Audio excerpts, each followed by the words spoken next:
اعوذ باللہ من الشیطان الرجیم، بسم اللہ الرحمن الرحیم۔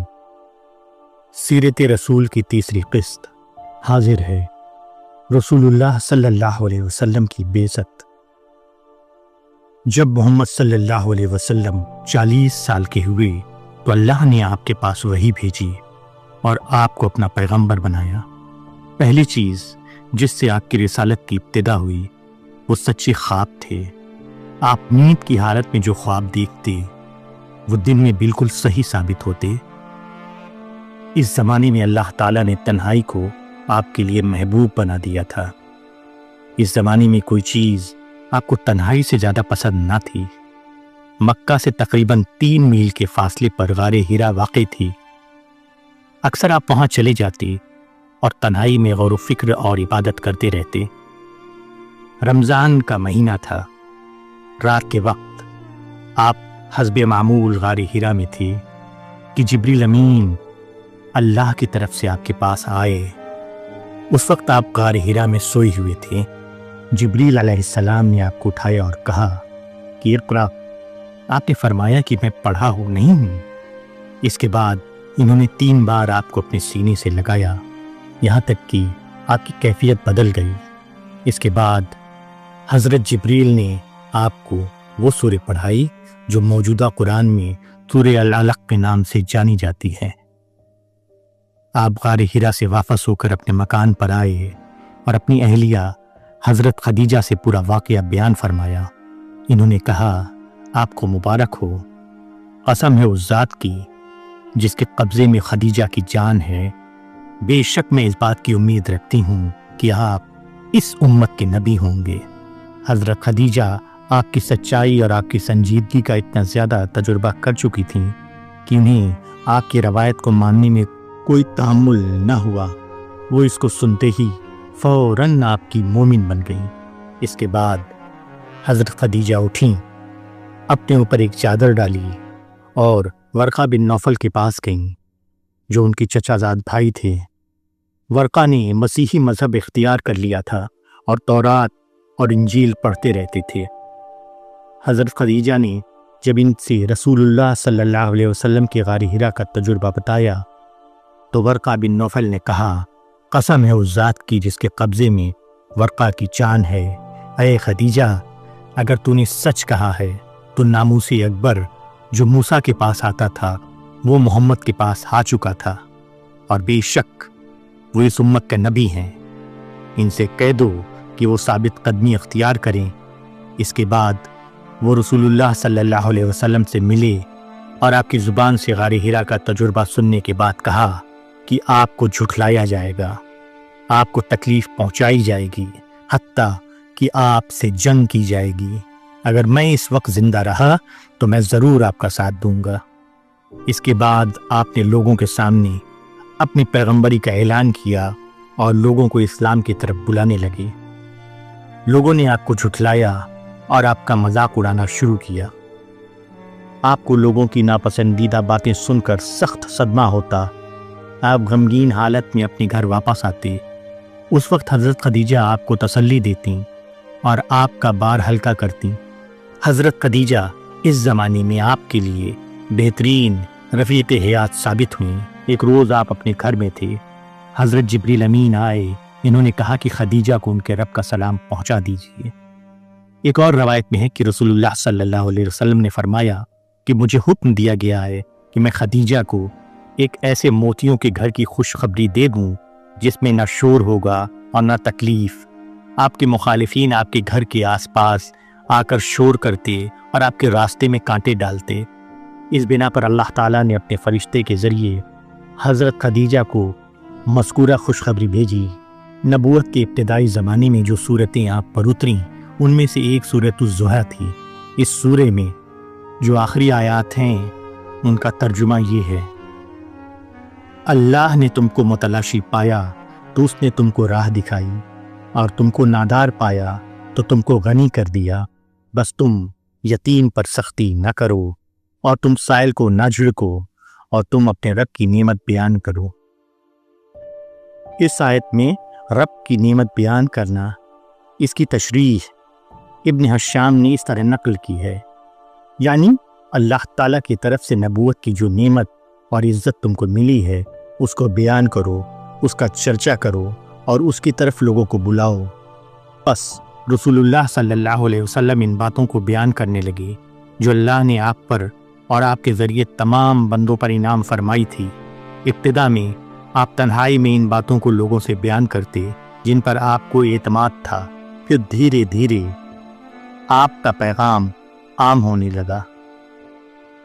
رسول اللہ صلی اللہ علیہ وسلم پر شروع میں جب نماز کا حکم اترا تو ہر نماز کی 2 رکعتیں فرض ہوئیں، پھر اللہ نے معراج میں انہیں پورا کر کے 4 رکعت کر دیا اور سفر میں ان کی ابتدائی فرضیت یعنی 2 رکعت برقرار رکھی۔ جب رسول اللہ صلی اللہ علیہ وسلم پر نماز فرض ہوئی تو حضرت جبریل علیہ السلام مکہ میں آپ کے پاس آئے، انہوں نے آپ کے سامنے وضو کیا۔ رسول اللہ صلی اللہ علیہ وسلم نے اس کو دیکھا، پھر آپ نے بھی اسی طرح وضو کیا۔ اس کے بعد آپ نے حضرت جبریل کے ساتھ نماز ادا کی۔ رسول اللہ صلی اللہ علیہ وسلم گھر واپس آئے تو آپ نے حضرت خدیجہ کو وضو اور نماز کا طریقہ سکھایا جس طرح حضرت جبریل امین نے آپ کو سکھایا تھا۔ قریبی بردوں میں سب سے پہلے آپ پر ایمان لانے والے حضرت علی رضی اللہ تعالیٰ عنہ تھے۔ اس وقت ان کی عمر 10 سال کی تھی۔ حضرت علی بن ابی طالب نے آپ کے ساتھ نماز پڑھی اور اس چیز کی تصدیق کی جو آپ کے پاس اللہ کی طرف سے آئی تھی۔ رسول اللہ صلی اللہ علیہ وسلم نے حضرت علی کو ان کے والد ابو طالب سے لے لیا تھا اور آپ کے ساتھ رہنے لگے تھے۔ مکہ کے حالات اس وقت بہت سخت تھے، چنانچہ جب نماز کا وقت ہوتا تو رسول اللہ صلی اللہ علیہ وسلم مکہ کی گھاٹی کی طرف چلے جاتے، حضرت علی بھی آپ کے ساتھ ہو جاتے، وہاں دونوں چھپ کر نماز پڑھتے۔ ایک روز جب کہ دونوں اس طرح نماز پڑھ رہے تھے، ابو طالب وہاں آ گئے۔ انہوں نے آپ کو نئی بات میں مشغول دیکھ کر کہا کہ میرے بھتیجے، جو کون سا دین ہے جو تم نے اختیار کیا ہے؟ رسول اللہ صلی اللہ علیہ وسلم نے انہیں اپنے رسول بنائے جانے کی خبر دی اور ان سے کہا کہ آپ میری دعوت کو قبول کر لیں۔ ابو طالب نے جواب دیا، اے میرے بھتیجے، میں اپنے باپ دادا کے دین کو چھوڑ نہیں سکتا، مگر خدا کی قسم میں جب تک زندہ ہوں تمہارے اوپر کوئی ایسی بات نہیں آئے گی جس کو تم ناپسند کرو۔ رسول اللہ صلی اللہ علیہ وسلم کے ایک خادم تھے، ان کا نام زید بن حارث تھا۔ انہیں آپ سے اتنا زیادہ تعلق ہو گیا کہ ان کے والد ایک بار آئے اور زید بن حارث کو اپنے ساتھ لے جانا چاہا۔ آپ نے زید سے کہا کہ تم چاہو تو میرے پاس رہو اور اگر چاہو تو اپنے باپ کے ساتھ چلے جاؤ۔ وہ رسول اللہ صلی اللہ علیہ وسلم کے پاس ہی رہے یہاں تک کہ اللہ تعالیٰ نے آپ کو اپنا پیغمبر بنایا۔ اس وقت انہوں نے آپ کی تصدیق کی اور اسلام کو اختیار کر کے آپ کے ساتھ نماز پڑھی۔ ابو بکر بن ابی قحافہ آپ کے ملنے والوں میں سے تھے، آپ کے قریبی دوست تھے۔ انہوں نے بھی کسی تردد کے بغیر اسلام قبول کر لیا۔ وہ اپنے نرم اخلاق کی وجہ سے لوگوں کے درمیان محبوب تھے اور تجارت کی وجہ سے وسیع تعلقات رکھتے تھے۔ انہوں نے اپنے جاننے والوں میں اسلام کی تبلیغ شروع کر دی۔ ان کے اثر سے بہت سے لوگ مسلمان ہو گئے، مثلاً عثمان بن عفان، زبیر بن العوام، عبد الرحمن بن عوف، سعد بن ابی وقاص، طلحہ بن عبید اللہ وغیرہ۔ یہ 8 آدمی تھے جنہوں نے ابتدائی دور میں اسلام قبول کیا۔ رسول اللہ صلی اللہ علیہ وسلم نے ابو بکر صدیق رضی اللہ تعالیٰ عنہ کے بابت فرمایا کہ میں نے جس شخص کو بھی اسلام کی دعوت دی اس نے اس کو قبول کرنے میں کچھ نہ کچھ تردد پیش کیا، سوائے ابو بکر صدیق رضی اللہ تعالیٰ عنہ کے۔ جب میں نے ان کے سامنے اسلام کا ذکر کیا تو انہوں نے کسی تاخیر اور تردد کے بغیر اس کو قبول کر لیا۔ اب رسول اللہ صلی اللہ علیہ وسلم اور آپ کے ساتھی انفرادی طور پر لوگوں کو اس بات کی دعوت دینے لگے کہ وہ بت پرستی چھوڑ دیں اور ایک خدا کی عبادت کریں۔ ان کی کوششوں سے مسلمانوں کی تعداد میں دھیرے دھیرے اضافہ ہونا شروع ہو گیا۔ سیرت ابن حشام میں اسلام قبول کرنے والوں کا ذکر نام بنام کیا گیا ہے۔ انہی میں فاطمہ بن الخطاب تھیں جو بات کو عمر فاروق رضی اللہ تعالیٰ عنہ کے اسلام لانے کا سبب بنی۔ انہی میں صہیب رومی تھے جن کی بابت رسول اللہ نے فرمایا، صہیب رومیوں میں سے سبقت کرنے والوں میں سے ہیں۔ ابتدائی زمانے میں رسول اللہ صلی اللہ علیہ وسلم کس طرح تبلیغ کرتے تھے، اس کا اندازہ ایک واقعے سے ہوگا۔ عمرو بن ابسہ اونٹ پر سوار ہو کر آپ کے پاس آئے۔ انہوں نے کہا کہ اے محمد، کیا اللہ نے آپ کو رسول بنا کر بھیجا ہے؟ آپ نے کہا جی ہاں۔ انہوں نے کہا کہ اے خدا کے رسول، مجھ کو وہ بات بتائیے جو اللہ نے آپ کو بتائی ہے۔ آپ نے جواب دیا، یہ کہ ایک اللہ کی عبادت کی جائے، اس کے ساتھ کسی کو شریک نہ کیا جائے، اور صلح رحمی کی جائے، خون نہ بہایا جائے، راستوں میں امن قائم کیا جائے، بتوں کو توڑ دیا جائے۔ عمرو بن ابسہ نے یہ سن کر کہا کہ کتنی اچھی بات ہے جس کو لے کر اللہ نے آپ کو بھیجا ہے۔ میں گواہی دیتا ہوں کہ میں آپ پر ایمان لایا اور میں آپ کی نبوت کی تصدیق کرتا ہوں۔ اس طرح سے مکہ میں دھیرے دھیرے تبلیغ کا کام شروع ہو گیا۔ حج کے موسم میں ہر سال عرب کے لوگ مکہ میں جمع ہوتے، آپ گھوم گھوم کر ان کے درمیان تبلیغ کرتے۔ اسی طرح عکاظ اور مجنہ اور ذوالمجاز کے میلوں میں جا کر لوگوں تک اپنی بات پہنچاتے۔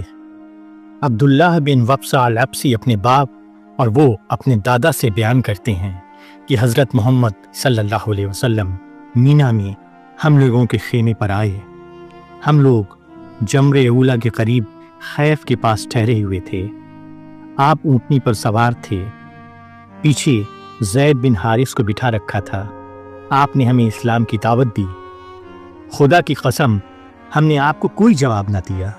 ہم نے آپ کے اور آپ کی تبلیغ کے بارے میں ہی سن رکھا تھا کہ موسم حج میں آپ گھوم گھوم کر قبائل عرب کو اسلام کی طرف بلاتے ہیں۔ آپ کھڑے ہوئے کہتے رہے اور ہم خاموش سنتے رہے۔ ہمارے ساتھ میسرہ بن مسروق ابسی بھی تھے۔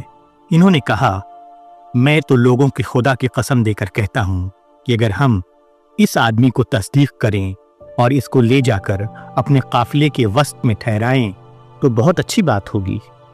میں پھر خدا کی قسم کھا کر کہتا ہوں کہ اس کی بات جہاں تک غالب آ کر رہے گی ہر جگہ پہنچ جائے گی۔ قوم نے جواب دیا، ان باتوں کو چھوڑو، ایسی بات کیوں کہتے ہو جس کو ماننے کے لیے ہم میں سے کوئی تیار نہیں؟ میسرہ نے کہا، اس میں شک نہیں کہ آپ کی بات بہت بھلی ہے، مگر کیا کروں، میرا قبیلہ میرا مخالف ہو جائے گا، اور آدمی اپنے قبیلے کے ساتھ ہی زندہ رہ سکتا ہے۔ حضرت محمد صلی اللہ علیہ وسلم نے جب صفا پر کھڑے ہو کر اپنی رسالت کا اعلان کیا اور کہا کہ ایک خدا کی اطاعت کرو ورنہ تم خدا کے ہاں پکڑے جاؤ گے، تو آپ کے چچا ابو لہب چلا کر بولا، کیا تو نے یہی سنانے کے لیے ہمیں یہاں بلایا تھا؟ پھر حاضرین کی طرف منہ کر کہا، تم لوگ ان کی باتوں کو نہ سنو، اپنے اپنے گھروں کو واپس جاؤ، کیونکہ محمد کی عقل کھو گئی ہے۔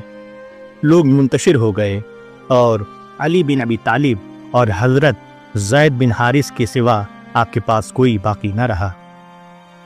آپ کے خاندان والوں نے جو قریش سے تھے آپ کا مذاق اڑانا شروع کیا۔ جب انہوں نے دیکھا کہ حضرت محمد صلی اللہ علیہ وسلم پر اس مذاق کا کوئی اثر نہیں ہو رہا ہے تو وہ باقاعدہ تکلیف دینے پر اتر آئے۔ ایک روز جب کہ حضرت محمد صلی اللہ علیہ وسلم اور حضرت خدیجہ گھر میں تھے، دیکھا کہ آپ کی دو لڑکیاں جو ابو لہب کی لڑکوں سے بیاہی تھیں سامان لیے ہوئے چلی آ رہی ہیں۔ انہوں نے اپنے ماں باپ سے کہا کہ ہمارے شوہروں نے ہم کو طلاق دے دی ہے اور کہا کہ اپنے باپ کے گھر چلی جاؤ۔ حضرت خدیجہ نے لڑکیوں سے پوچھا کہ تمہیں کیوں طلاق دی؟ لڑکیوں نے جواب دیا کہ ہمارے شوہروں نے ابو لہب اور اس کی بیوی جمیلہ کے کہنے پر طلاق دی ہے۔ انہوں نے اپنے لڑکوں پر زور دیا کہ یہ مناسب نہیں کہ ابو لہب کے گھر میں محمد کی لڑکیاں ہوں۔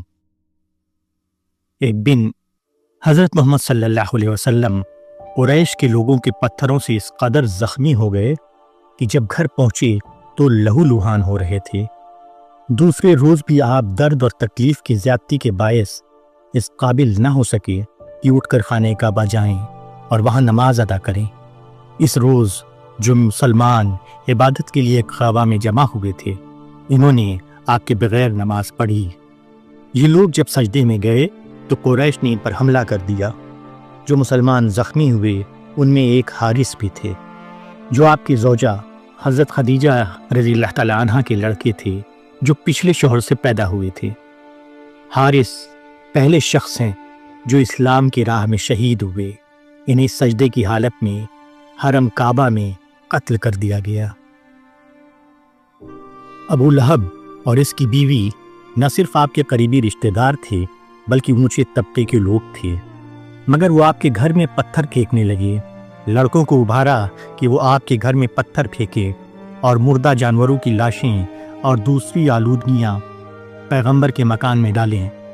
ابو لہب کی بیوی جمیلہ آپ کے راستے میں کانٹے بچھا دیتی تاکہ آپ کے پیروں میں گڑ جاتے۔ آپ گھر واپس آ کر پیروں سے کانٹے نکالتے تو ان جگہوں سے خون بہنے لگتے۔ کوئی دن ایسا نہ تھا کہ حضرت محمد صلی اللہ علیہ وسلم کعبہ سے واپسی پر خون آلود نہ ہوئے ہوں، کیونکہ قریش پوری بے رحمی کے ساتھ آپ کی طرف پتھر پھینکتے تھے۔ قریش والوں کو آپ سے ایسی دشمنی تھی کہ کعبہ کے احترام کی رعایت بھی نہ کرتے تھے۔ حضرت سعد بن ابی وقاص کہتے ہیں، اس زمانے میں نہ تو کعبہ میں اجتماعی عبادت ممکن تھی اور نہ ہی کسی دوسری جگہ عبادت کے لیے جمع ہونا قریش کی مسلسل نگرانی کے باعث ممکن تھا۔ اگر کسی مسلمان کے گھر میں جمع ہوتے تو محلے والے دیکھ لیتے اور ہمارے اوپر حملہ کر دیتے۔ اس لیے ہم نے ایسا کیا کہ ہم شہر سے نکل جاتے اور کسی دور دراز مقام پر جمع ہو کر عبادت کرتے۔ عبادت ختم ہونے کے بعد دوسری جگہ طے کر لی جاتی تاکہ اگلے دن مسلمان وہاں جمع ہو سکیں، کیونکہ قریش کے لوگ اس طرح ہمارے پیچھے پڑے ہوئے تھے کہ اگر لگاتار 2 روز بھی کسی ایک جگہ جمع ہوتے تو وہ جان لے لیتے۔ ابو ذر غفاری مکہ سے دور قبیلہ غفار کی آبادیوں میں رہتے تھے۔ وہ پہلے سے حق کی تلاش میں تھے۔ عبداللہ بن عباس کہتے ہیں کہ ابو ذر غفاری کو جب معلوم ہوا کہ مکہ میں ایک شخص پیدا ہوا ہے جو اپنے آپ کو پیغمبر بتاتا ہے، تو انہوں نے اپنے بڑے بھائی انیس سے کہا کہ آپ مکہ جائیں اور اس شخص کی خبر لائیں جو وہاں پیدا ہوا ہے اور یہ کہتا ہے کہ میں اللہ کا رسول ہوں اور مجھ پر آسمان سے وحی آتی ہے۔ اس کا کلام سنیے اور اس کے بارے میں معلومات حاصل کیجیے۔ اس کے بعد انیس غفاری اونٹ پر سوار ہو کر مکہ آئے۔ انہوں نے رسول اللہ صلی اللہ علیہ وسلم سے ملاقات کی اور ضروری واقفیت حاصل کی۔ یہ ضروری جانکاری حاصل کر کے وہ واپس چلے گئے۔ جب وہ اپنے بھائی کے پاس پہنچے تو انہوں نے پوچھا کہ مکہ سے کیا خبر لائے ہو؟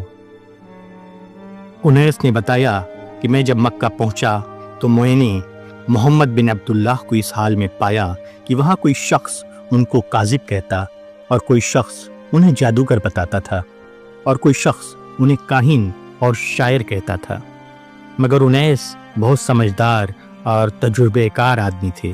وہ ایک شاعر بھی تھے۔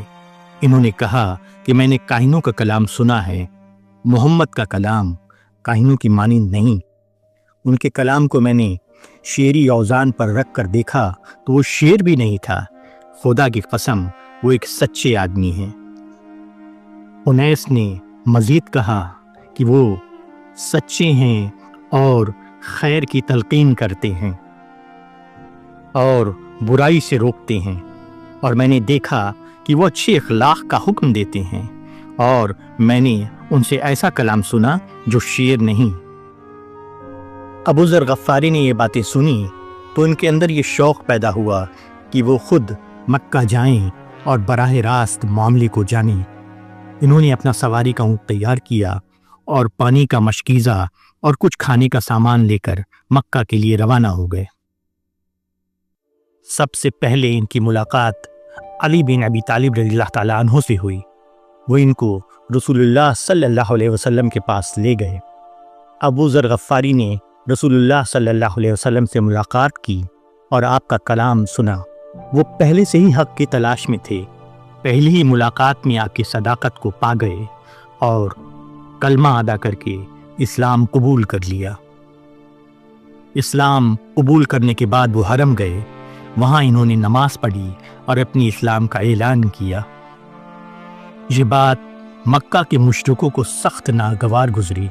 انہوں نے ابو ذر غفاری کو مارنا شروع کیا، حتیٰ کہ وہ نڈھال ہو کر زمین پر گر پڑے۔ عبداللہ بن عباس نے آ کر انہیں بچایا۔ اس کے بعد رسول اللہ صلی اللہ علیہ وسلم نے ان سے کہا کہ تم اپنی قوم کی طرف لوٹ جاؤ اور وہاں اپنے لوگوں کو اسلام سے آگاہ کرو۔ فی الحال تم اپنے قبیلے میں قیام رکھو، جب تم سننا کہ اللہ نے مجھ کو اپنے مخالفین پر غالب کر دیا ہے، اس وقت دوبارہ میرے پاس آ جانا۔ ابو ذر غفاری اپنے قبیلے میں واپس چلے گئے۔ وہاں سب سے پہلے ان کے بھائی انیس نے اسلام قبول کیا، پھر دونوں بھائیوں نے اپنی ماں کو اسلام کی دعوت دی۔ ان کی سمجھ میں اسلام کی صداقت آ گئی اور انہوں نے اسلام قبول کر لیا۔ اس طرح وہ اپنے قبیلے والوں کو دعوت دیتے رہے، یہاں تک کہ چند سال میں قبیلے کے تقریباً آدھے افراد دین اسلام میں داخل ہو چکے تھے۔ انشاءاللہ سیرت رسول کے آگے کے احوال اگلی قسط میں۔ السلام علیکم ورحمۃ اللہ وبرکاتہ۔